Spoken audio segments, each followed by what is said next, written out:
23절부터 31절까지 한 절씩 교독하면서 읽도록 하겠습니다. 사도들이 노임에 그 동료에게 가서 제사장들과 장로들의 말을 다 알리니 그들이 듣고 한 마음으로 하나님께 소리를 높여 이르되 대주제여 천지와 바다가 그 가운데 만물을 지으시니요 또 주의 종 우리 조상 다윗의 입을 통하여 성령으로 말씀하시기를 어찌하여 열방이 분노하며 족속들이 허사를 경영하는고 세상의 군왕들이 나서며 관리들이 함께 모여 주와 그의 그리스도를 대적하도다 하시니로소이다.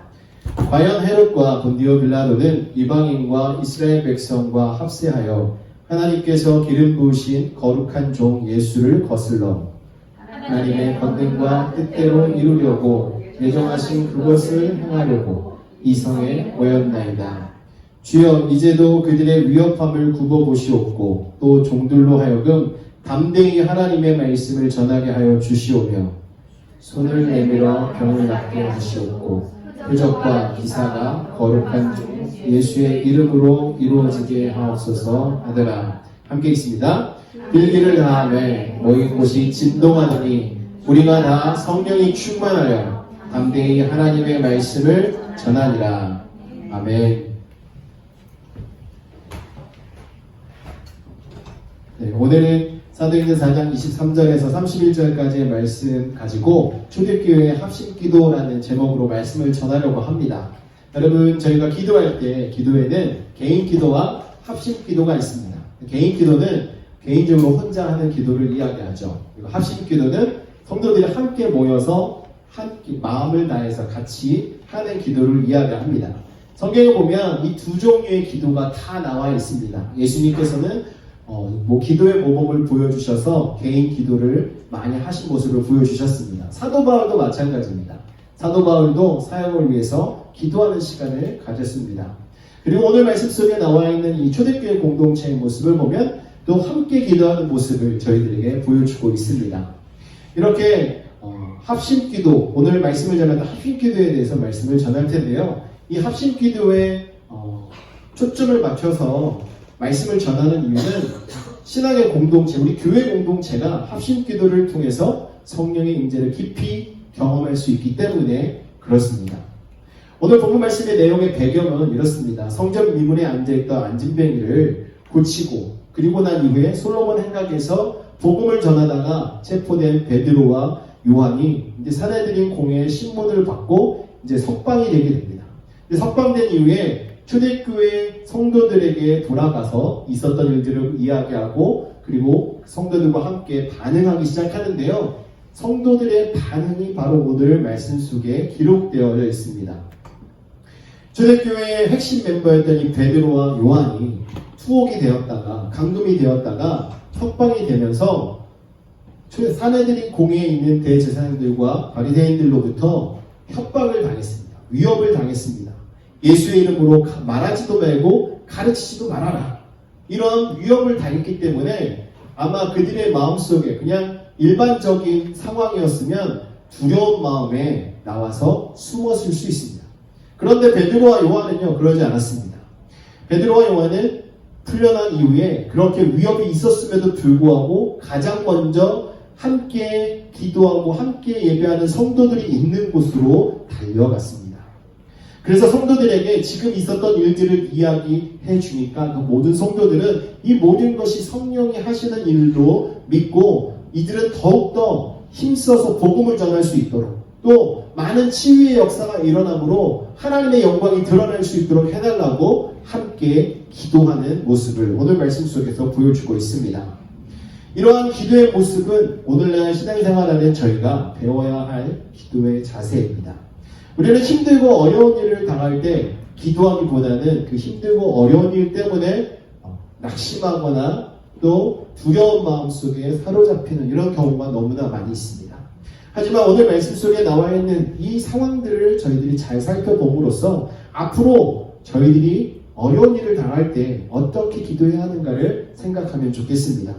그리고 이 초대교회 성도들은 복음을 담대하게 전하게 해달라 기도하면서 병나는 놀라운 표적들이 일어나게 해달라는 기도를 했는데요. 오늘날 교회 가운데 만약에 이런 일들을 구하고 병낫는 신유의 은사를 가진 사람이 있어서 막 하게 되면 논란의 여지들이 많이 있잖아요. 왜 그렇습니까? 하나님의 영광을 나타내기보다는 자신의 영광을 나타내는 잘못된 사람들이 있기 때문에 그렇습니다. 또 이단이나 또 너무나도 신비주의적으로 빠져있는 사람들 때문에 잘못된 것으로 여겨지지만 사실은 그렇지가 않다는 거예요. 하나님이 역사하시면 어느 곳에서든지 이러한 역사는 일어날 수 있는 것입니다. 예수님께서 이미 우리의 모든 질고를 담당해 주셨기 때문에 우리의 아픔과 슬픔을 주님께 내려놓으면 그 순간 다 치유가 되는 줄 믿습니다. 이러한 일들이 저희 교회 가운데도 일어나기를 소망합니다. 하나님께 영광 돌리고 예수 그리스도의 이름의 영광이 드러나는 일에 사용되는 교회가 되기를 원합니다. 그러기 위해서는요, 우리가 합심 기도를 해야 돼요. 우리가 마음을 다해서 함께 기도해야 하는 것입니다. 오늘날 이 말씀 속에서 초대교회 성도들이 합심 기도를 어떻게 했는지를 말씀드리려고 합니다.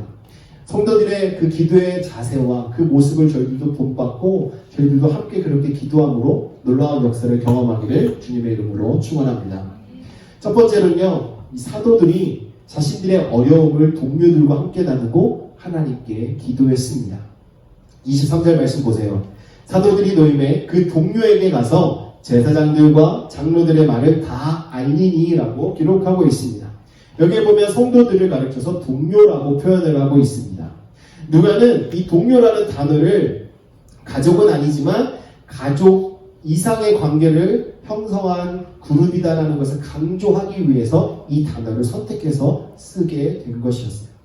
그래서 동료에게 가서라는 이 말은요, 그냥 예수를 믿는 사람들이 모여있는 그런 공동체가 아니라 예수를 믿지만 함께 가족과 같이 가깝게 유대감을 가지고 신앙생활하고 있는 공동체라는 것을 말하고 있는 것입니다.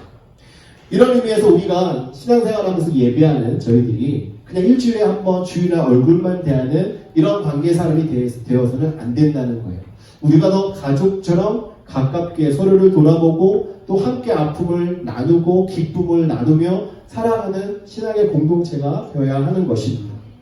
이러한 것이 교회의 모습이에요. 우리가 함께 동료가 되어서 함께 신앙생활하고 하나님의 나라를 함께 달려가는 동역자들, 동료로 우리가 생각하고 또 그러한 존재가 서로에게 되어야 할 줄 믿습니다. 이 베드로와 요한은 자신들이 겪은 이 어려운 문제를 가족과 같은 이 동료들에게 가서 그 어려움을 있는 그대로 함께 다 나누었습니다. 그들이 지체하지 않고 그곳에서 풀려나자마자 바로 동료들이 있는 곳으로 갈 수 있었던 것은 그 당시에 초대교회 성도들과 자주 만났기 때문에 이 시간이면 어디 있을 거다라는 것을 그분이 알았던 것 같습니다. 또 그들이 모여서 기도하는 데 힘쓰고 예배하는 데 힘썼기 때문에 베드로와 요한은 풀려나자마자 자유회복이 되자마자 그들에게 달려갔던 거예요. 이 동료들의 숫자가 얼마나 되는지는 알 수 없습니다. 하지만 이 초대교회 공동체 전체로 우리가 볼 수 있습니다. 24절 상반절 말씀에 보면 그들이 듣고 성도들이 베드로와 요한의 말을 듣고 어떻게 했냐면 한 마음으로 하나님께 소리를 높여 이르되 한 마음으로 하나님께 기도하기 시작했습니다. 이것은 베드로와 요한의 말을 들은 성도들의 반응, 첫 번째 반응입니다. 그 말을 듣고 염려하고 걱정하고 한탄하고 두려워하는 말을 쏟아냈던 것이 아니라 이들이 마음을 합해서 한 마음으로 함께 기도하기 시작했습니다. 여기서 한 마음이라는 그 단어는요, 헬라어에서 어떤 뜻을 갖고 있냐면 하나의 열정으로 또 일치된 마음으로라는 뜻을 가지고 있는 단어를 사용했습니다. 당시에 기도했던 성도들이 하나의 열정으로 일치된 마음으로 하나님께 기도했다라는 거예요. 그러니까 뜻을 모았다라는 것이죠. 그러니까 하나의 목표를 가지고 함께 기도하기 시작했다는 것입니다. 그러니까 여기에 합심기도의 가장 핵심이 담겨 있는 거예요. 우리가 함께 합심기도를 한다는 것은요, 같은 기도의 제목을 가지고 같이 마음을 모아서 뜨겁게 우리의 열정을 다해서 기도하는 것을 말하는 것입니다. 베드로와 요한이 풀려날 때 이 예루살렘 지도자들로부터 절대로 예수의 이름으로 말하지도 말고 가르치지도 말라라는 경고를 받고 풀려났습니다. 그러니까 이 경고의 말은요, 앞으로 이 초대교회 공동체의 길이 평탄하지 않을 것이다 라는 것을 짐작할 수 있는 말이에요. 이렇게 힘든 상황을 그들은 품지 않았습니다. 힘들고 어려운 상황이 펼쳐질 수는 있겠지만 이들은 과감하게 자신들의 어려움을 성도들과 나누고 함께 기도함으로써 자신들의 그 어려운 문제들을 뛰어넘기 시작했다는 것입니다. 어떤 목사님께서 교회에 대해서 이렇게 말했습니다. 교회는 유람선이 아니라 군함이다. 왜 이렇게 표현을 했냐면요, 유람선 같은 경우는 그 안에 항해를 위해서 일하는 사람과 손님들을 섬기는 일꾼들, 몇몇 사람들 빼놓고는 다 편안하게 가만히 있습니다. 그래도 유람선은 잘 물 위에서 흘러가죠. 그래도 움직여진다는 거예요. 하지만 군함은 어떻습니까? 군함은요, 그 안에 승선에 있는 모든 군인들이 각자의 임무가 다 있습니다. 그래서 모든 사람이 자신의 그 위치에서 맡은 바와 임무를 잘 감당해야 그 군함이 안전하게 임무를 수행할 수 있는 거예요. 교회는 바로 이 군함과 같아야 한다는 것입니다. 어떤 교회를 보면요, 유람선처럼 소수의 사람만, 특정한 사람들만 열심히 일을 함으로써 움직여지는 교회가 있습니다. 그러니까 나머지 승객과 같은 성도들은 교회에서 아무것도 하지 않는 거예요. 그냥 예배만 드리고 자신이 하고 싶은 것만 하고 즐기면서 신앙생활을 한다는 것이죠. 근데 군함과 같은 교회는요, 교회에 속해 있는 성도들이 모두가 다 자신에게 주어진 사명을 가지고 하나님의 영광을 위하여 열심히 자신의 본분을 다하고 있는 교회라는 것입니다. 사랑하는 성도 여러분, 우리 교회는 어떤 교회가 되기를 원하십니까? 물론 그냥 소수의 사람만 열심히 해서 그 교회가 건강하게 성장하고 그 교회 공동체에 속해 있는 성도들이 건강하게 신앙생활하면서 성숙한 믿음 가지고 하나님을 만날 수 있다면 그렇게 해도 된다고 생각합니다. 소수의 희생으로 다수가 편안하게 신앙생활을 할 수 있으니까요. 하지만 신앙생활은 결코 그렇지 않습니다. 우리 저마다 모두에게 하나님께서 각자 주신 달란트가 있다는 것이죠.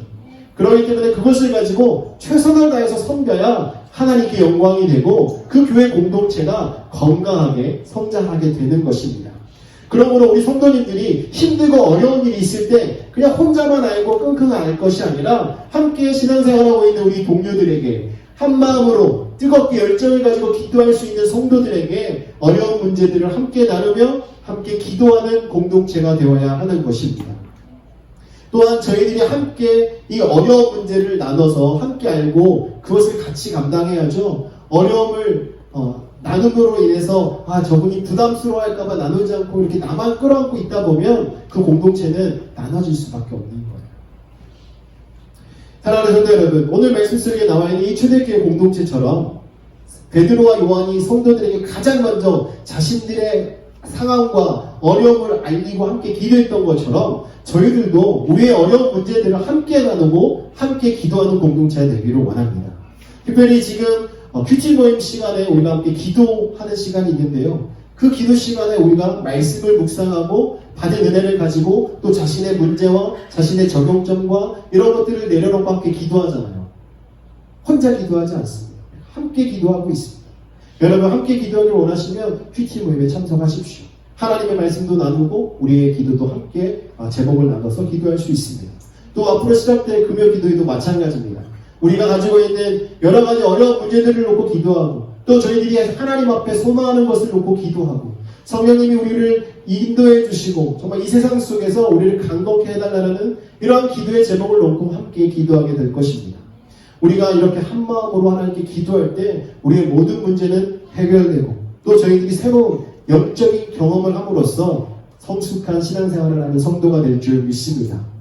두 번째로 초대교회 성도들이 합심해서 기도할 때 어떻게 기도했냐면요. 그들은 하나님이 어떤 분인가를 기억하면서 기도했습니다.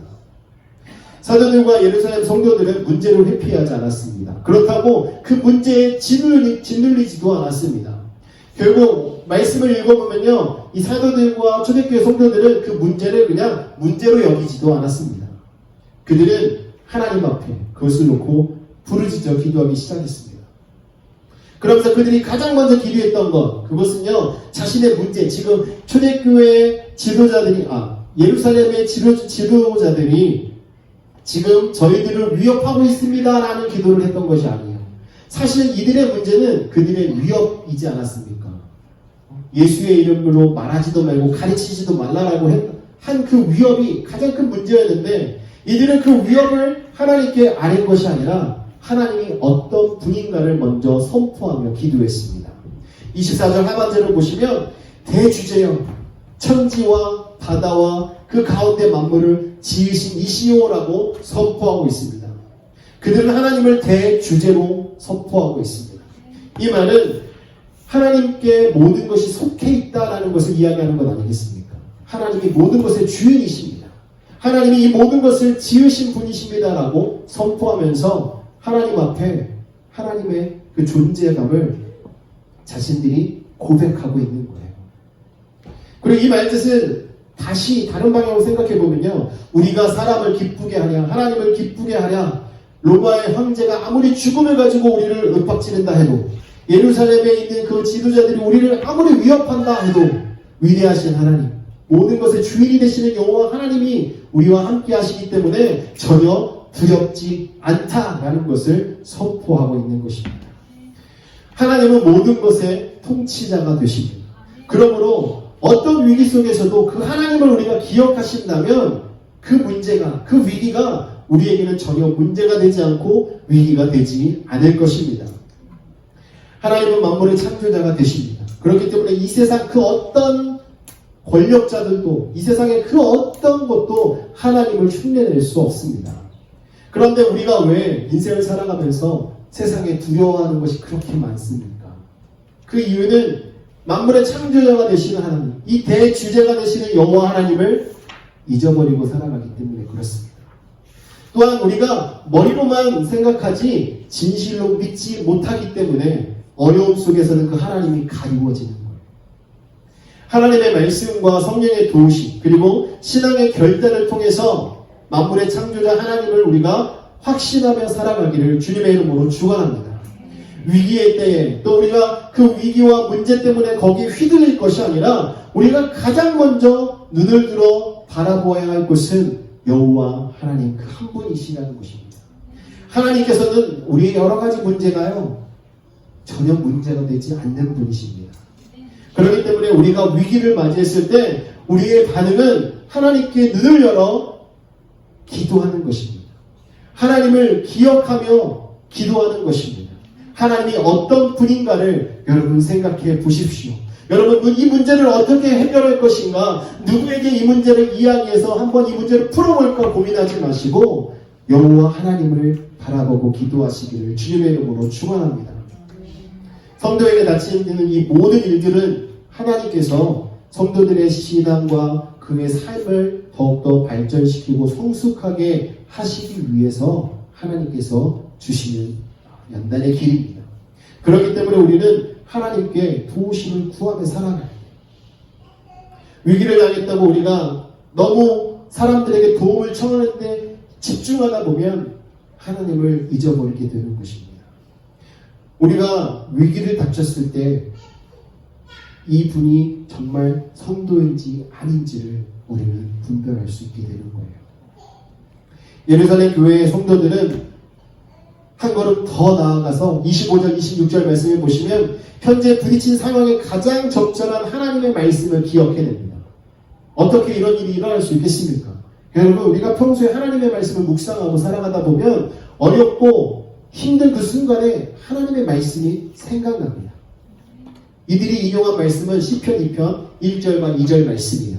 어찌하여 이방 나라들이 분노하며 민족들이 헛된 일을 꾸미는가? 세상의 군왕들이 나서며 관원들이 서로 회하여 여호와와 그의 기름 부은 자를 대적하며 라고 시편 2편에 기록되어 있습니다. 이 말씀을 인용하면서 어떻게 이 이방 민족들, 어떻게 세상의 군왕들이 하나님을 대적할 수 있겠습니까? 그럴 일이 전혀 없습니다. 하나님이 모든 것을 다 주관하시는 주권자이십니다 라는 것들을 고백하고 있는 거예요. 그러니까 초대교회 성도들이 성령을 통해서 깨닫고 나니까 하나님의 권능과 뜻대로 이루시려고 예정하신 그것을 행하시려고 이성에 저희들이 모였다. 이러한 고백을 지금 하고 있는 거예요. 그러니까 하나님의 뜻을 이루려고 성도들이 지금 한 곳에 모여서 지금 기도하고 있음을 고백하고 있는 것입니다.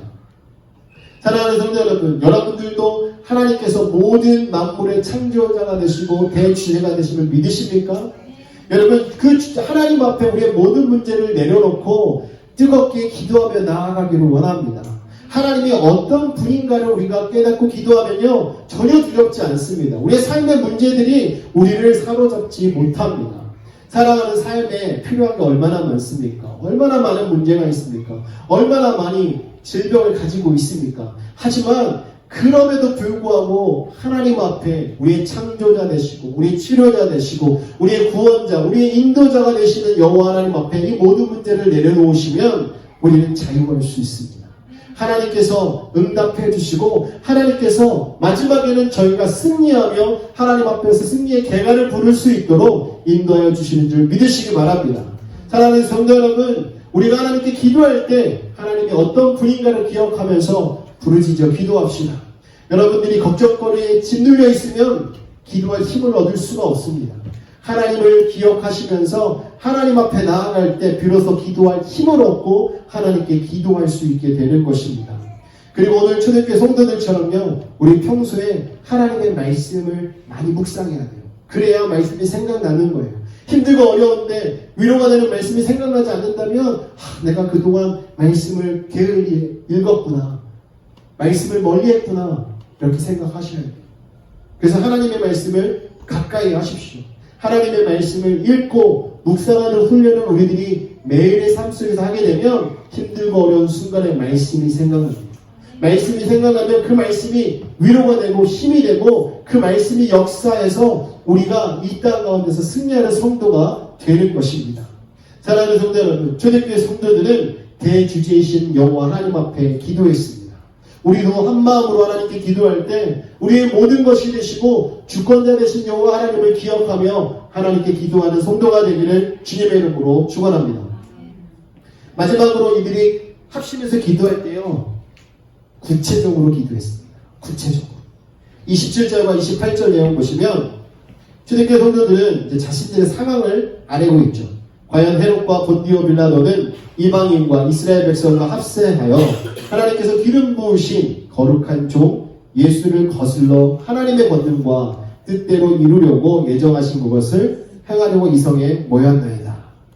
물론 하나님 앞에 자신들의 이런 상황들을 다 아뢰지 않아도 하나님은 분명히 다 알고 계십니다. 하지만 성도들이 하나님 앞에 구체적으로 자신들의 상황을 알리는 이유는요, 이렇게 하나님께 알림으로 인해서 하나님과의 관계가 형성되는 거예요. 여러분, 저희가 학창시절에요, 학교 갔다가 돌아오면서 문을 열고 들어올 때 부모님께 학교 다녔습니다 하고 가방을 탁 던지고 방에 들어가면 나오지 않았었어요.